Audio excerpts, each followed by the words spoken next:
All right, Gary, what are we playing this week? Well, Cole, here, step onto the set. Oh, wow, bright lights. Yeah, it's my YouTube cooking show. Oh, fantastic. Yeah, yeah. I mean, there's the thug chef and the angry chef and the guy who like says he's going to cook stuff, but he just smashes it. And I went for a more kind of straight-laced thing. Yeah, what's your hook? Cooking. I make food. Is that the name of the show, Cooking? I think there's going to be real bad SEO. It's actually Cooking is the name of the show. So there's a question mark there. Okay. And lots of ellipses. Yep. So I wanted to have you in here because I have made one of your favorite thing, some leavened bread. Oh, wow. Man. Yeah. Yeah. That's you got a religious upbringing. That's my favorite thing. 51 weeks out of the year. Mm-hmm. Yeah. Yeah. And I wanted to see if you're going to taste it and see if you can guess the secret ingredient. Oh, Gary, I don't know if I like this. No, it's okay. It's good now. Oh. Here, eat the bread. Okay. Oh. All right. So you're getting some cinnamon. A little bit. Something a little bit earthier in there. Yeah, there's something kind of earthy in there. A little bit of a little cilantro, a little garlic, a little lemon zest. Right. Okay. Yeah. Some really smaller breads. Yeah. You just mixed smaller breads. Yeah, you're gonna find little tiny breads inside the bigger bread. Oh wow, that's like a Pepperidge Farm sandwich then. Okay. Yeah. No, I got it. And I think that you will find the most. Can you taste the cumin in there? Yeah, no, it's down there. But I really don't like being overwhelmed with cumin. I think that cumin is more of a Harrison than a McCartney. Well, let's add a little bit more if you can't hear it to the bread. This isn't my cumin. Whose cumin is it? Let me get my assistant, Nick. Yeah. Hello. Hey, what's up? Hi, Nick. Hey. What'd you do with my cumin? I don't know, man. This is not my cumin. This is clearly a different kind of spice. You replaced it. Yes. It's kind of got this like. Damn it! I have no idea where you're going with the randomization, Gary. Gary, Nick can't be held responsible for his actions. I know Nick is because he hasn't been baptized yet because he replaced my cumin with catechumen. Oh, Catechumen. It tastes Roman.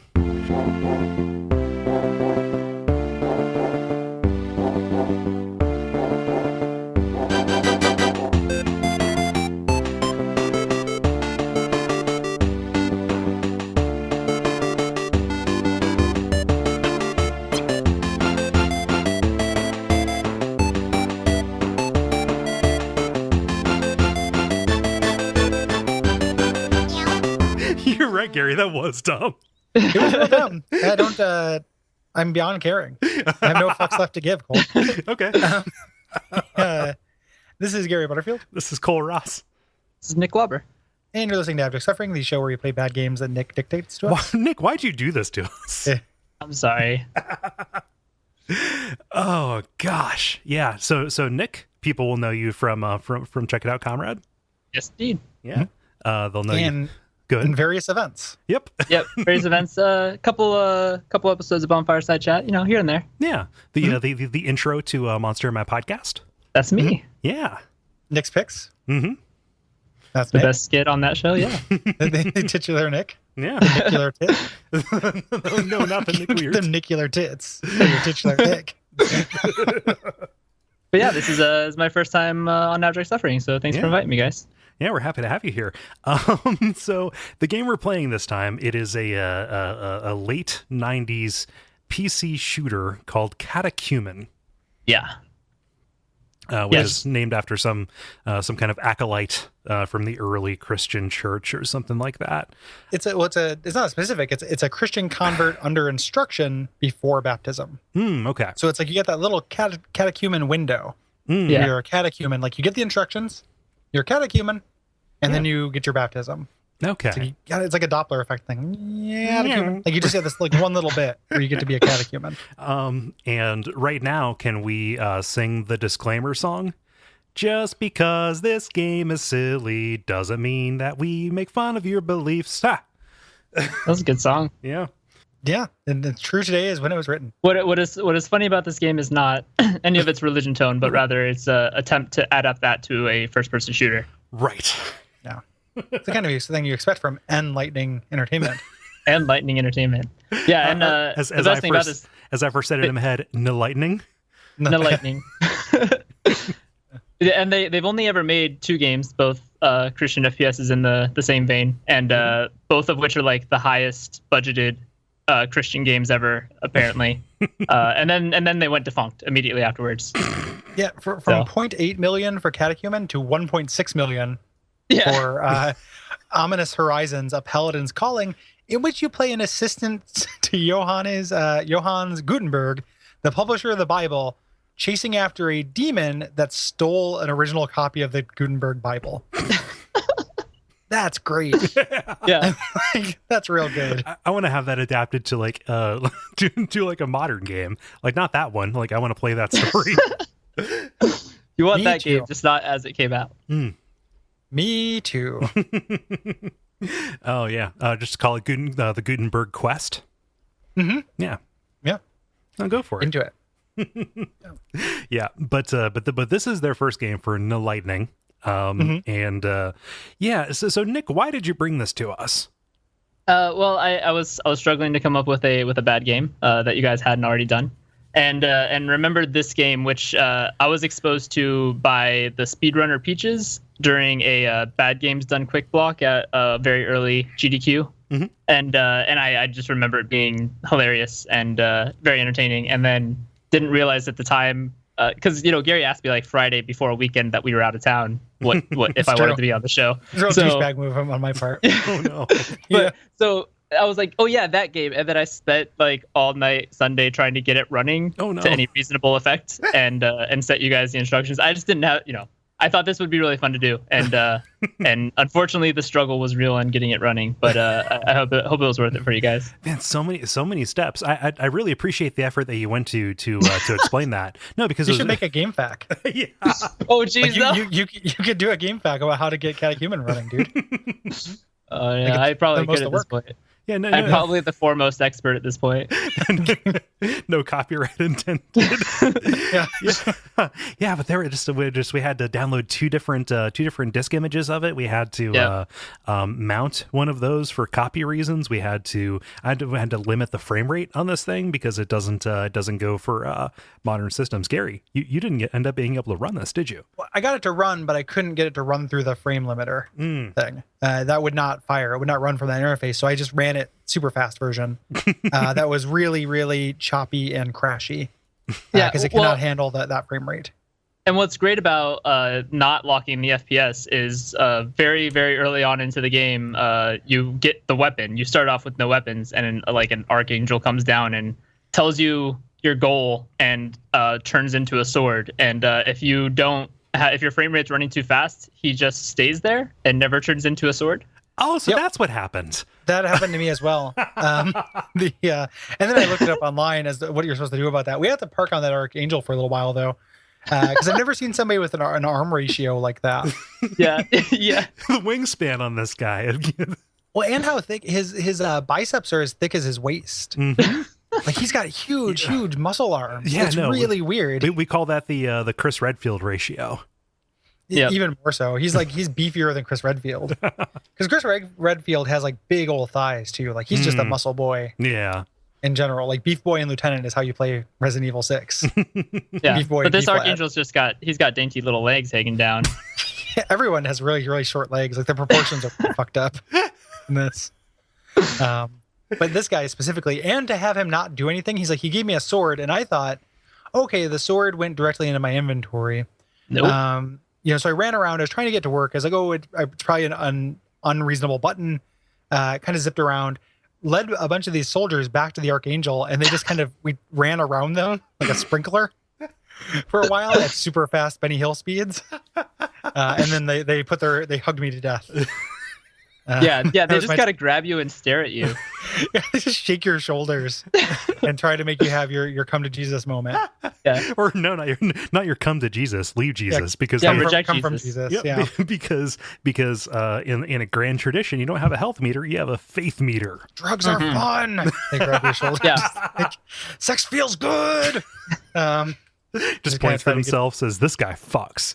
The amazing thing about the amazing thing about the health being called faith is that you also take faith damage when you fall. I thought God would catch me. Why isn't Michael Caine here to describe why I fall? Higher and higher. Yeah. That's pretty good. It's fantastic. Yeah. And the way that those guys do it, so if one person hugs you, you just take a little bit of faith damage, right? Like it's kind of the equivalent of like a bird shitting on you. You know, it's kind of like, oh, damn it. Damn it, Jesus. Curse the angel who made this day.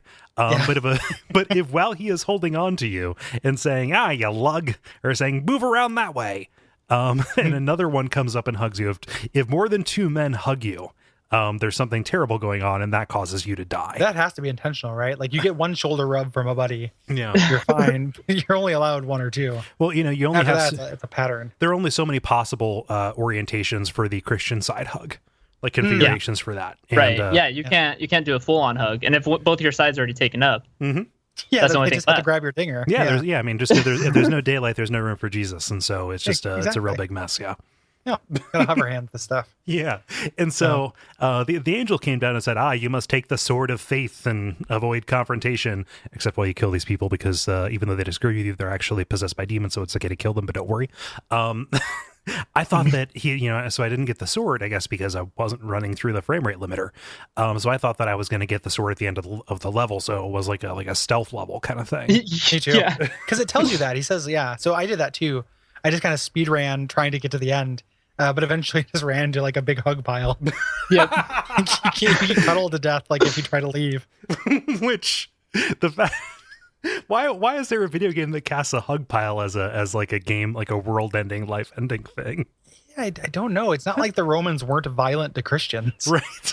Yeah. I mean it's because they didn't want to make it violent. Like if you go to christiananswers.net/spotlight/games 2001 catechumen.html, you can find the Christian review to this, the guide to Letter 2 games.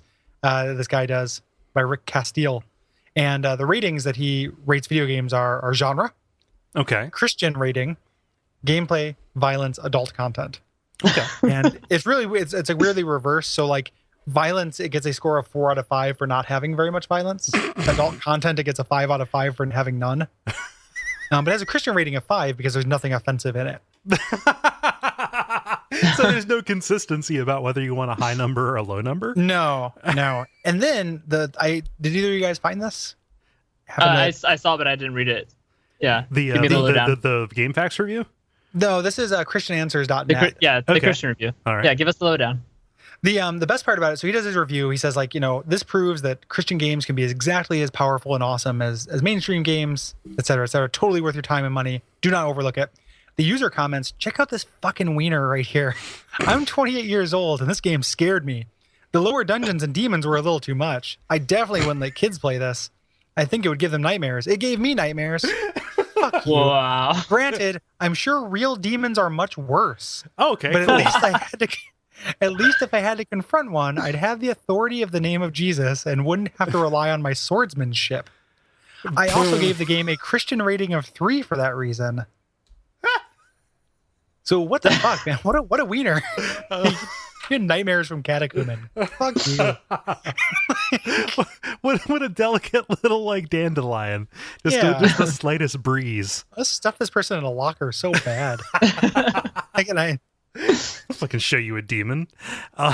Just like that brings out the worst in me hearing that. Yeah, it really does. It's like blood in the water. Yeah, like it activates that gene, like from that Simpsons episode with the bully spray. That makes that crazy. And what's even crazier about that, like, but not as scary as a real demon. Am I right? And if there was a real demon, like, who are you preaching to? Yeah. Like this is you have a captive audience here. You don't have to make this point. You know, I don't. But like when it's said like that in that context and whatever, I'm not a religious person, so etc. All those disclaimers, mentioning like not as scary as a real demon is kind of like saying, "Oh, this birthday was pretty cool, but it's not like if I saw the tooth fairy for real." Like, I'm not trying to be an edgy atheist, but like at least I would have some change to show for it. And a shiny silver, a shiny Sacagawea dollar. Yeah. And like, just like, and that's an emotional response. I can't stop that. Like, intellectually, I know that it's not the most charitable thing to say, but like, just I hear somebody say, but not as scary as a real demon, and just like, oh, geez, guy. And then, so all of these responses are pretty good. This is Titus Webb, who's 26 years old. I love how they put their age in because it makes it impossible not to. It looks like the bad reviews are out for this game. I, for one, supported its effort. I live in the same town as the company and know one of the programmer's parents. For one, they did not steal anything from other game companies like Doom. So a nice little subtweet to Noah's Ark. Fuck you, wisdom tree. Secondly, they started from the ground up, bought a graphics engine, blah, blah, blah. They kept the good, dropped the bad. Okay, here we go. I'm sure in the worldly eyes, this game, as with all Christian influence music, will get a bad review because it does not have the worldly presence of blood and guts. But think on this, all caps. How many games have the school shooters identified as their model? How many kids emulate the shooting and fighting they see in games? For us Christians out there, finally we have a good game to play without having to listen to people curse or see any gore. You just zap people with a sword in this game. Yeah, it's still a fucking violent game. It's my Undertale problem where it's like if you just recontextualize the act of shooting, it doesn't actually change it. Right. Like you're engaging with the system in the exact same way. You're just calling it something different. You know. Yeah. That's actually the Columbine thing is a real big connection that they sell a lot in the Wikipedia article too. Apparently, they were trying to get investors for this game, and until the Columbine High School Massacre, they like couldn't get funding. And then after that, there was like people really wanted a video game that wasn't about violence, and then they were able to achieve Catechumen. But they're so unimaginative as they just make a game that is about violence. They just change what happened, like what they're calling it. Right. It gets even worse. There's like a chain gun that's just swords. It's called the Tri Repeater, and it's just like 3 swords that spin exactly like a chain gun would. It's amazing. Yeah. Like, stop doing that. If you're not actually making a point with your mechanics, you're not making a point. Yeah. Moses' staff shoots a rocket launcher. It's just a staff that the magic bullet works exactly like a Doom rocket launcher. Jesus. This game would not go over so well if you run up and hug a demon or kiss a bat. So try focusing on the spiritual battle aspects. All these little reviews, I love. There's one kid here who actually just calls it out for being a really shitty game. Okay. This little Christian teen, whose name is Red, age 17, and he's the one who actually just like reviews it. Like it's outdated, running around sucks, the graphics are bad, takes forever to load. You know, he's just like he's interested in the game, and that to me, like in one web page, you can see the disconnect between people who like Christian kids who want to play video games and Christian adults who want to make Christian video games. Right. Like the disconnect is right here. This is the link. Because it doesn't mean that they have bad taste just because of their religion. No. You know, like they probably still want good games. Like Katamari, those kids. Yeah. You know, like get those kids games that actually don't ape this stuff and are charming and good without engaging in it. Mm-hmm. No, it's really disingenuous, actually. Yeah, like when it's cynical when it comes around here. Yeah, there's a review, or sorry, an interview done with Charisma magazine that came out, I think just Cole, I was praying that was the name of the guy. Like that was like it was just like an interview with Charisma Jones, the Charisma director of Catechumen. Charisma Jones. Charisma Jones. No, the guy's name is Ralph Bagley. Yeah. And I was looking this up, and most of the sources that I got, I did a control F on these. Most of them mentioned Columbine at least 5 or 6 times. Oh, geez. But Bagley, he really hits on this whole notion of like, if you go to E3, pretty much 80% of everything you see is based in the occult. And so, like, you know, we want to give our kids characters that don't have anything to do with the occult, and just it's kind of a point of view that I have no sympathy or insight into. Like, it really is. I don't know, like I don't consider other Christian game producers as competition. I view them as fellow ministers going into the dark satanic arena of video games. Like if you have that antagonistic, outlet, you're not going to make a good product like with your art form. Yeah, like you can't approach a creative act from that perspective, right? And if you have creators who are just like coming out of the gate saying we're making an alternative for so and so, you're going to have people who can't actually engage with this on like any kind of actual level. Right. Any kind of, objective isn't the right word, but any kind of like honest or good faith level. Like, sure, people who are worldly, like you dig into this fucking kind of Breitbart style thing where like whoever disagrees with me is obviously morally compromised because the structure is against us and this thing is actually good. Like the number of hoops that people have to jump through to get there is actually really just kind of baffling. Yeah. Yeah. That said, there's one thing you guys didn't get to see by getting the sword, which is when you actually shoot one of the Roman soldiers, not for the demons or anything, but when you shoot a Roman soldier because they're chasing you down, instead of dying, they fall to their knees and pray, and it goes, hallelujah. I saw that in the speedrun and some other YouTube stuff I watched of this game. Yeah. Kind of research. Pretty incredible. Yeah. Like it. So I was having trouble figuring out how to get past kind of that first plaza. Kind of level thing where those two Roman soldiers are guarding the front door. Oh, and the level design is atrocious. Oh, for sure. There's nothing to direct you to where you're supposed to go, and things that are doors do not look like doors. No. Yep. Like doors are not lit up. Here's just an incredibly dark corner that blends in with everything else. And maybe, just maybe, you will have jumped on this bench to pick up this key that looks like looks like a Kingdom Hearts keyblade. But as I was like running around in this place trying to figure out the way forward, I kept on triggering the voice barks for these Roman soldiers, which consisted entirely of different inflections of "What are you looking at?" Yep. Yep. What are you looking at? They're very mob-like. Yep. Roman mob. It's down like a very kind of like slapstick kind of thing. It is not just that they're saying it like that. So please understand, I'm not saying it was just the same wave repeated over and over again. That would have been a different kind of funny. These are different actors performing different kind of accents on "What are you looking at?" Yep. And then they're just put on random rotate. Yep. For every character. They put a bunch of money into their voice acting and not very much into the writing. Like there just aren't enough barks, but there are a lot of different time in the studio. Voice acting in games.txt. Yeah. But even the barks as people are like the idle chat of the guards in the catacombs saying, "Why are we guarding this place? This place stinks." Cole, did you manage to notice too that like every audio is directional but not in the right direction? Right. So good. $0.8 million. Not money laundering at all. Not money laundering at all. Don't worry. Go back to sleep. Yeah. Oh my God. So Nick, you got it to run, right? Like you managed to achieve the maximal frame rate number to get the sword, right? Yeah, so I managed to get the sword. I played it for the requisite half hour. I could not take it anymore. But yeah, I mean, you guys really didn't miss much beyond that. You get past those soldiers after jumping on more benches and finding more keys. And you get weapon upgrades from more angels as you continue on through the game. In order to restore health, you have to pick up scriptures. They're just like lying around everywhere, just like these, rolls of paper. And that's your health. When you run out of ammo, there's just like swords and staffs that start cluttering the floor more and more as you progress through the game. It's not like a pickup object, something that's like floating and has some sort of iconography around it, so it's a pickup. They're just lying on the ground. Someone just dropped it. Yeah, so it was so rare this angel gave you a magical sword, but then in the later half of the game, they're just lying all over the ground so that you can restore your ammo. Yeah.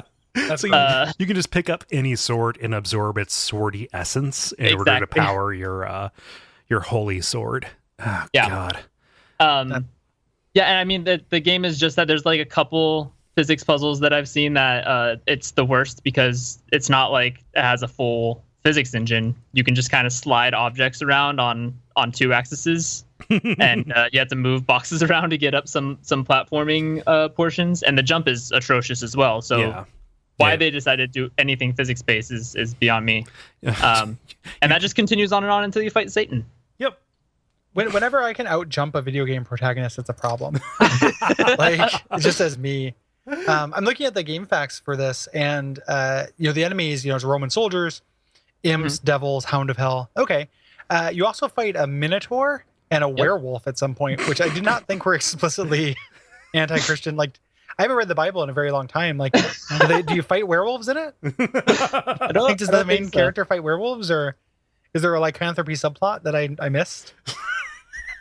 Because I feel like that's not very. That is more evidence of this being a money laundering scheme of some kind. Like, if it was released today, you could probably just accuse them of grabbing some stuff off the Unity asset store. Exactly. Yeah, they just bought some werewolves and some minotaurs. We got surplus werewolves here. Yep. Well, they're in love with those minotaurs because because the bonus stuff that you get if you beat this game in Impossible. Not only do you get the gallery of the different developers, if you jump toward the the poster of the producer, Mr. Bagley, you jump through it and you end up landing in like the Minotaur's lair. Yeah, it's just a gigantic Minotaur filling up this small little village that you can never escape from. I love that. Yep.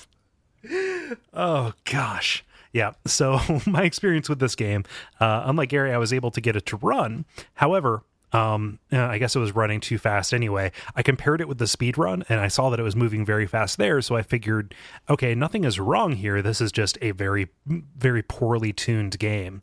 And then I remembered, I get motion sick really, really easily. So I was playing this and you have like Doom Guy X3 speed as you're doing this in a full 3D kind of area and also with a very inconsistent frame rate. Yes. Mm-hmm. And so like I was playing this, I was like, I'm going to be down for the count for like 3 hours if I play any more of this. So like I finished up that level. I figured, okay, well I'm going to get to the end of this this first stage, through these barracks of these soldiers complaining about the stink of the catacombs. And then when I get to the end of the stealth level, I'm going to get the sword and it's going to be fine. Everything's going to be okay, please God. But then nope, there's just another angel who wants to give me another sword but doesn't go away. Yep. Yeah. That's it forever. There actually is still a problem on Peaches' speedrun where I first, got introduced to all this. He, however, didn't have like tools to try and fix it like I was trying to do. That apparently still didn't really work out all that great. He instead stares out when an angel's in the room, stares at like places with a lot of lighting and particle effects to try and lag it down enough that the angel will successfely run the script where he turns into a sword. Well, it's a harrowing speed run because he's dealing with the crashes too. Yeah, that's true. Yeah, he keeps asking partway through it whether he should just stop. Like, do I need to quit this? Like, it's like, it's pretty good. Should we just refund the money? I'm sorry, Doctors Without Borders. Yeah, here. I knew you were going to try to buy one border with this, but now you can't. Yeah, try to buy one border. Yeah, every year they do that. They get to buy one border until eventually they have a house to live in. So that's Doctors Without Borders for you. I'm watching the Unboss, and he keeps going through these red gates to fight Satan in this like floating mystery void thing. It's ferocious, yeah. And when he goes through these gates into these rooms, I get to see the thing Nick was talking about, where it's like all the weapons lying on the ground for him. That's very funny. I don't know if it quite came through in the description, but it's really good. Like, it just looks like somebody left like 7 magic swords on the ground. Yeah. And they're not like regular looking swords or symbols for swords. They're the actual weapon. So it's like Moses's 3 Peter and stuff that you're picking up. Man, your weapon is so big in your screen too. Your weapon takes up like a quarter of your screen. Yeah, it's huge. It's a real Daikatana kind of problem. Yeah. Oof. There's one other real good funny bit from the speedrun where he finds like this room that has a big button that just says "Do not press," and outside this window you can see like this temple or something, some government building, and there's a bunch of Roman soldiers running at you. And he's kind of taken too long to explain, so it doesn't really happen. But supposedly, if you press the button fast enough, that building explodes, and if it hits any of the Roman soldiers, they still like kneel down and pray, like as if you had shot them with a sword. Literally the sub for death thing. The building destruction turned them into Christians. This entire fight with Satan is Satan hiding behind a pole. Yeah, Like, and Satan is so scared of you.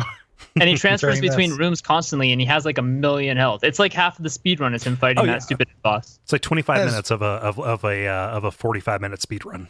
Oh, that's ridiculous. There's a game that has a cover very similar to this that I've seen in thrift stores and stuff. Like one of the Rome game, like Rome Total War. Oh yeah, like definitely Rome Total War. One of the War. Age of Empires likes, like looks exactly like this. Mm-hmm. Can you imagine getting this on accident? It'd be amazing. Like if you had a computer that could run it like perfectly and stuff, you put this in, think you're going to get like a strategy game about Roman soldiers, and like this is what you get. Just imagine like a little kid who would have, who just like saw Rome Total War in a magazine, thought like, oh, that looks kind of interesting. Like the vibrant life that would have rested ahead of them, after having played this and gotten into kind of like these really big massive strategy games, like playing Paradox stuff, maybe going to study history at college, Mm-hmm. just ending up just with a real understanding and a grasp of this really kind of important and central thing in human life, and just a better understanding of what it means to live amongst others and understand conflict, right? Just all of that derailed by that one grandma mistake. Yeah. Yeah. She inevitably got it at Big Lots for $5 too. Yeah. Yeah. Did you say from Big Lots? Big Lots, yeah. This is such a Big Lots game. It is. Like, I love Big Lots games. When I was back home, I didn't stop in at Big Lots, much to my chagrin. Like, I didn't have having time to do it, but I wish I had stopped in at Big Lots. Big Lots is a panic attack. Every Big Lots I've ever been in has been so cramped. I love Big Lots. It's just the weird place to buy, like, season 2 of the Alf cartoon for $1. Yeah. Like, entire, like, seasons of weird old cartoons and stuff. Yeah. Yeah, I last time I went to Big Lots was to buy a factory refurb vacuum cleaner, and it was just like I was sweating, I was like breathing really hard. I was like, oh my god, this is terrible. And I looked at a shelf and I saw it was like Larry the Cable Guy brand chicken breading, and that pushed me over the edge. It's like, no. Yep. When I was in high school, I lived off of some Big Lots poison flavored energy drinks. Those were must have taken like years off the end of my life, I'm sure. Do you remember the name of them? Oh no, I'm sure it was like 7 different brands. All of them cost 99 cents at various different times. Yep. And they all tasted exactly like poison. Like Venom, Orange Blitz, like shit like that. That stuff's amazing. Like bad energy drinks. When I first moved out, well, I was telling this, we talked about this over Game Retreat weekend a little bit, but like when we went to either our first PAX or our second PAX we went to, Nick, the 5-hour energy people set up a booth to give out free 5-hour energy all weekend at PAX, which is such a misguided. Like, that's such a bad idea. And during that time, like there were days, and this is not an act I'm condoning. I'm talking about this thing I did that was probably a mistake. Like where I probably drank like 4 of those. Oh no! In a day, and there's definitely a time, and no joke, I definitely drank one of those because I was thirsty once. There's no good water, and I'm like, I need something wet. I don't care what it is. I'm gonna take this barely legal street drug to try to quench my thirst. There were definitely some days where I drank more hours of energy than their actual hours in that day. You ended up with a remainder.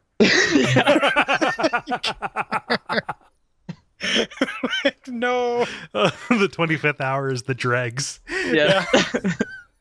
You're just drinking the solids at the bottom of your little nitrous oxide cartridge shaped drink vessel. It is shaped like a nitro cartridge, isn't it? Yeah, man. It's just meant to be this little like future drug. So weird. Yeah, the 25th hour is what you sweat out. Yeah. While you're attempting to sleep, eyes wide. Yeah, exactly. You keep failing at sleep. Was this the inspiration for Nas Energy Teeth? I think that was because that was Nas the year themselves. What's that? Yeah, that was just Nas. Okay. That was the Nas Energy girls who were set up the year before, who had like a booth, like it packs the way when we went, and this could be different because I haven't gone for a long time, but it was like 3 floors. It was like the main floor, which is all the big stuff, and then the indie corner, this weird little interstitial floor that was like even more indie stuff, and then a top floor that had like tabletop things and like stores. Like you go there and you if you wanted to buy old D&D modules and shit. They had stuff there. And the Nas Energy Girls were up on the top floor, weirdly enough. So it was Notch was there, like the Minecraft people were there. Yeah. A bunch of D&D stuff, a couple of weird indie games and weird trading card things. Those Gamers for Christ thing, just keeping on topic, which are always at conventions and no one ever is at their booth. And then the Nas Energy Girls, like standing out like they're dressed up like race cars, essentially, like the same kind of like iconography that race cars have. And just trying to give everyone really, really foul taste of Nas. Yeah. Yep. Yeah, they're really obnoxious. They had a guy who had like a megaphone who was talking exactly like the worst, morning zoo radio person. Yeah, like DJ Switch from the first year of Portland Retro Gaming Expo. like before DJ Switch, before somebody put a limiter on that Switch, dialed him back, put an FPS limiter on DJ Switch. Oh man. So there's a little bit of GameFAQs gold here, but I want to so I looked into the developers, because anytime you have something like this that is obviously a passion project, you want to look at the people and see where they went.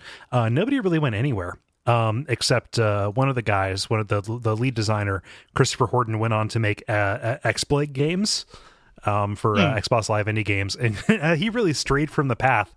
He made Samurai versus Zombie. Become a zombie and betray your friends. Unlock many heroes and weapons. Watch the blood spray and zombies' heads rolls. Guns loaded, epic side-scrolling action, warp time giant bombs, be the best pilot, music from bullets in a burning box, and broken sticks. Broken spelled Brokin. Wow. Yep. So good. Ralph Bagley. I can't tell if he's good or bad side of Abject Suffering, because he lives in Medford, Oregon, which means if he is on the good side, he'd be like our closest ally, Gary and I, at least. Yeah, we could go talk to him. We can go find out. He would be like a necessary evil. Like he could be our little finger, or like our master of coin. He could be an accountant for our army, because he obviously knows how to make money off of duping people. Yeah. Yep. He can obviously spin tragedies of the day for investment. Yeah. And I think that like if he can bankroll us, I think that would actually be really good. That would be really great, because we're gonna have to pay Buffo. Right. He's a mercenary clown strong man. Yeah. And so Gary, this is the uncomfortable thing. We've talked about how unbalanced the forces of good are versus the forces of evil. Are we assuming that we're on the forces of good? Yeah, I guess that's true. I never thought about that. Yeah. So we've gone without saying, and I don't, just at a certain point, as we fill out the ranks and as we kind of decide, especially as we look at people like this, it's a question we're going to have to answer, right? Like, I think we, history is written by the winners, right? If we call ourselves the forces of good enough, then we're okay. The forces of good. What I would say, if we win, we can make that the case, right? And Nick, I guess what it's good that we have you here, just so we can have you weigh in on this, because if it was just Gary and I, would probably spin out of control. But do we want to actually take a role in this conflict that is, we're playing both sides against the middle in order to actually cause them to burn civilization down, so we can rebuild a new world in our own image, and the ashes of the old world, kind of like as a Revolver Ocelot figure. It sounds great, but you have to think about who's on the side of good and who you'd be expending in this war, right? Okay. So you can't just waste those kind-hearted, amazing folks that we've discovered through bad video games. Right. Like they mean something. They have worth, and I think that if you're not on the side of good, at the very least, you have to know who you're sparing on the side of good. Okay. What the human cost is. Right. Exactly. Yeah. Okay. No, I'm willing to send Buffo into war. Well, I mean, like Buffo, he can hold his own, but poor old Spellcraft guy who just wanted to reunite with his lost love. Like, I think he's too fragile. I think we're dooming Jimmy Spellcraft to certain death. Yeah. Who suggested this goal? Well, Nick did. Oh yeah. Thank you, Nick. Thank you very much for joining us. Yep. If you like the show, the best way to support it is to go to patreon.com/Duckfeed.tv. and kick us a couple bucks a month. Also, if you like Nick and you like me, you should definitely listen to Check It Out, Comrade, a fun show on the network that not enough people listen to. Yeah. It is, I would say, it is the lowest calorie show we do. It is like the smallest investment. Monster My Podcast is very short, but there's like 3 episodes a week.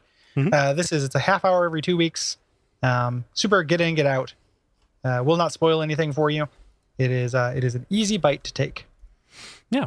And I will say, though, although I'm on Check It Out, Comrade, this is by far my most listened to show. So. Aw. Oh, thank you. That's very sweet of you. So the second I answered your question of who recommended this, obviously Nick did this to me, made me physically ill. We're going to talk about that later, Nick. Evan Jones Thorne, friend of the network, recommended this. Full disclosure, I never played this one. I just know it's a Christian FPS where you shoot lasers out of your sword to convert heathens to Christianity. I literally Billy Graham's Bible blaster. That sounds pretty great. Thank you, Evan, as well. Yeah. Mm-hmm. Huh. What else? What other admin we got going on? Well, if you are in the market for some new apparel, you can get a Check It Out, Comrade shirt.